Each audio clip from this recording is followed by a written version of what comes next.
Why do you press play on something you've already seen?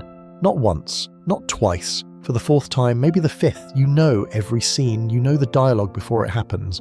You could probably describe the next shot with your eyes closed. And yet the brain chooses this over something new, over something it has never experienced, over an entire library of unwatched content sitting one click away. That seems like it should not make sense. A brain built for learning, for novelty, for pattern recognition, voluntarily choosing repetition. But what if the repetition is not the bug? What if it is the function? In the last video, we looked at why the brain prefers home, how cortical arousal and the acetylcholine pathway explain the pull toward quiet. Today, the mechanism is different, but the logic is the same. The brain is not being lazy, it is solving a specific problem. And the problem is this: the world is unpredictable. Every new piece of content, a new show, a new film, a new story is a prediction task. The brain has to build a model from scratch. Who are these characters? What are the rules of this world? Where is the narrative going? What should the emotional investment be? This is expensive. Not emotionally expensive, computationally expensive. The prefrontal cortex is running simulations. The amygdala is on alert for emotional surprises. The dopamine system is allocating attention resources based on constantly updated predictions. A new show is, neurologically, a workload. Now here is where it gets interesting. There is a framework in neuroscience called predictive coding. Karl Friston, one of the most cited neuroscientists alive, formalized this idea over decades of work at University College London. The core principle: the brain does not passively receive the world. It actively predicts the world moment by moment, and then compares those predictions against what actually happens. When the prediction is wrong, when something unexpected occurs, the brain generates what is called a prediction error. That error signal triggers a cascade. Attention shifts, resources reallocate, the amygdala assesses threat level, the prefrontal cortex updates its model. This is useful. This is how learning works, but it is also expensive. Every prediction error costs energy. Every surprise demands processing. Now consider what happens when the prediction matches reality, when you know what comes next and it comes exactly as expected. The brain generates a very different signal. Not excitement, not surprise, something closer to relief. Prediction error of 0. The system got it right. No correction needed, no reallocation of resources, no threat assessment, just smooth, confirmed, low-cost flow, the neural equivalent of exhaling. And this is where rewatching stops looking like laziness and starts looking like engineering. When you watch a show for the fourth time, the brain is not learning, it is confirming. Every scene, every line, every beat of the story predicted and confirmed. The prediction error drops to near 0 for the entire runtime. And what happens when prediction error drops? Cortisol drops, cognitive load drops. The default mode network, the same internal processing system we talked about in the last video, gets more room to breathe.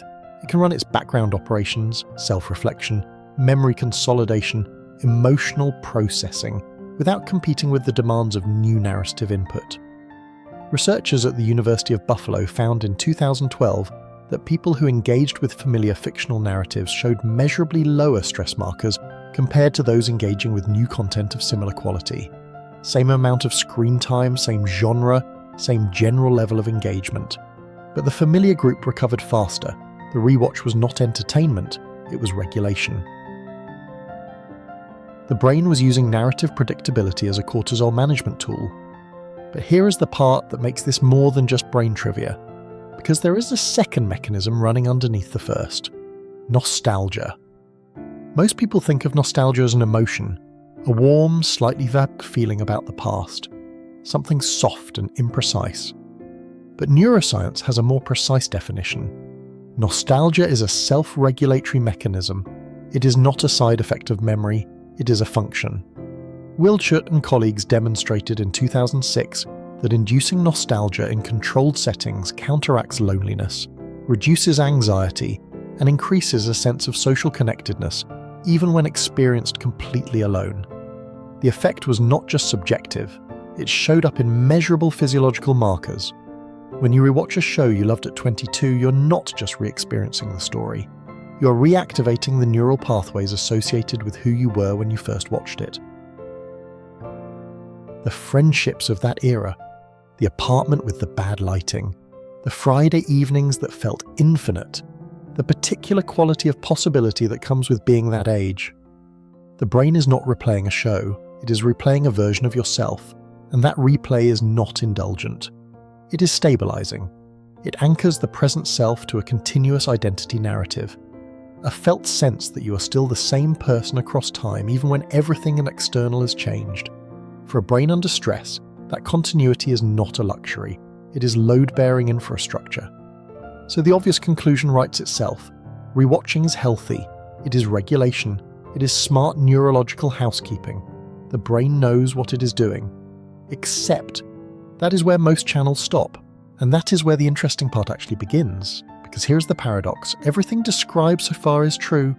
Predictive coding works, cortisol reduction is measurable, nostalgia stabilizes identity. But none of that tells you whether this specific rewatch on this specific evening is regulation, or whether it is something else. Whether the brain is choosing the familiar because it needs recovery, or because the unfamiliar has become threatening. There is a version of rewatching that is a nervous system restoring itself after a demanding day. And there is a version where pressing play on the same show is a way of never having to feel the discomfort of not knowing what happens next in the show and in life. Same remote, same couch, same screen, different mechanism underneath. And this is the reframe. The question is not whether rewatching is good or bad. That is a binary. And binaries are almost always wrong when it comes to the brain. The better question is, what is driving this specific choice right now? If you had a stressful day and your nervous system needs a prediction error-free zone to recover, the rewatch is doing exactly what it should. Acetylcholine pathway, default mode network, cortisol reduction. The full circuit, working as designed. But if the last time you started something new was weeks ago, and the thought of not knowing what happens next produces a faint but real anxiety. That is different information, not a verdict, just data. A signal that the line between comfort and avoidance has started to blur, and it might be worth noticing where it sits. So here is the new frame. Rewatching is not regression, it is not laziness, it is not a failure of curiosity, it is a neurological strategy. Predictive coding plus cortisol regulation plus nostalgic self-continuity. Your brain is running a recovery protocol using familiar narrative structure as its raw material. That is real, measurable, and legitimate. But a strategy is only healthy as long as it remains a choice, one option among several. The moment it becomes the only choice, the moment the new feels not just unappealing but impossible, and the moment pressing play on something unfamiliar produces a quiet dread instead of neutral indifference, the mechanism has shifted from regulation to avoidance. And the difference between the two is not dramatic. It is quiet, almost invisible, which is exactly why it is worth noticing. On Friday, we will look at people who took a different kind of step back, not from new shows, but from social media entirely. And the dopamine story there is stranger than you might expect.